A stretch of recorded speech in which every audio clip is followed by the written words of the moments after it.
আসসালামু আলাইকুম viewers, Sabinus কিচেনে তোমাদের স্বাগত জানাই। এর আগে তোমরা অনেকভাবে সয়াবিন রান্না করে খেয়েছো, একবার এইভাবে সয়াবিন রান্না করে দেখো।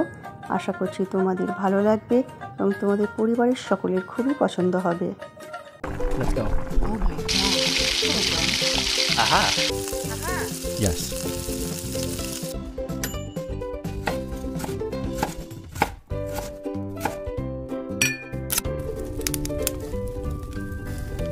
Wow. Thank you. সয়াবিন গরম পানি দিয়ে ভিজিয়ে এইভাবে হাতের সাহায্যে আমি চেপে চেপে পানি বার করে নেব। বার করে আমি সয়াবিনগুলো রেখে দেব। এরপর 1 চামচ করে আদা, 1 চামচ করে রসুন হবে সেভাবে আদা রসুন নিয়েছি। আর 2টো পেঁয়াজ নিয়ে পেস্ট বানিয়ে নেব। 2টো টমেটো নিয়ে পেস্ট বানিয়ে নিচ্ছি।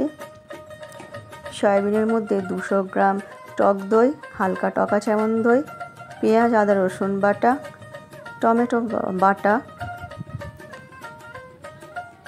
পরিমাণ মতো লবণ, 1 চামচ লঙ্কা গুঁড়ো, 1 চামচ হলুদ গুঁড়ো,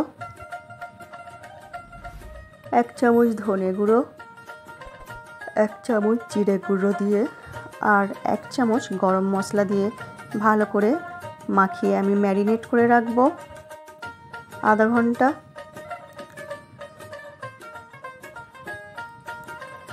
আমার রেসিপিটি তোমাদের যদি পছন্দ হয় একটা লাইক করে দিও।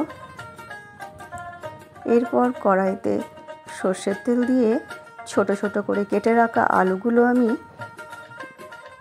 পরিমাণ মতো লবণ দিয়ে লাল করে ভেজে নেব।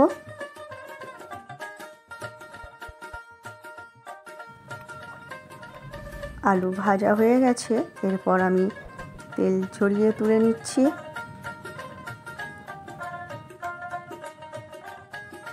ওই তেলে গোটা গরম মশলা, একটা তেজপাতা ফোড়ন দিয়ে দিচ্ছি। যখন সব কিছু ভেজে লাল হয়ে যাবে 1 চামচ গোটা জিরে দিয়ে দিচ্ছি। গোটা জিরে যখন লাল হয়ে যাবে তখন ম্যারিনেট করা সয়াবিনগুলো আমি দিয়ে দিচ্ছি। জায়গাটা ধুয়ে পানি দিয়ে দিলাম। এরপর সয়াবিনগুলো আমি বেশ কিছুক্ষণ কষিয়ে নেব। বেশ কিছুটা সময় হাতে নিয়ে আমি কষিয়ে নেব সয়াবিনগুলো ভালো করে।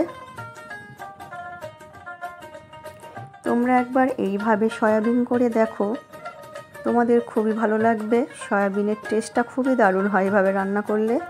সয়াবিন যখন কষানো হয়ে যাবে তখন ভাজা আলুগুলো দিয়েও আমি কিছুক্ষণ কষিয়ে নিয়ে এরপর অল্প অল্প করে পানি দিয়ে আমি কষিয়ে নিচ্ছি। কষানো হয়ে গেলে আমি পানি দিয়ে দেব।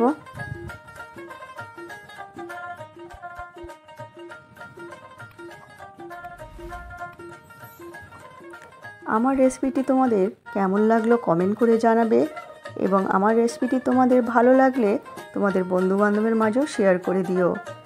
এরপর ঢেকে হতে দেব। এইভাবে গ্রেভি রাখতে হবে। এরপর 1/2 চামচ চিনি আর 1 চামচ ঘি ছড়িয়ে ফুটিয়ে নামিয়ে নেব।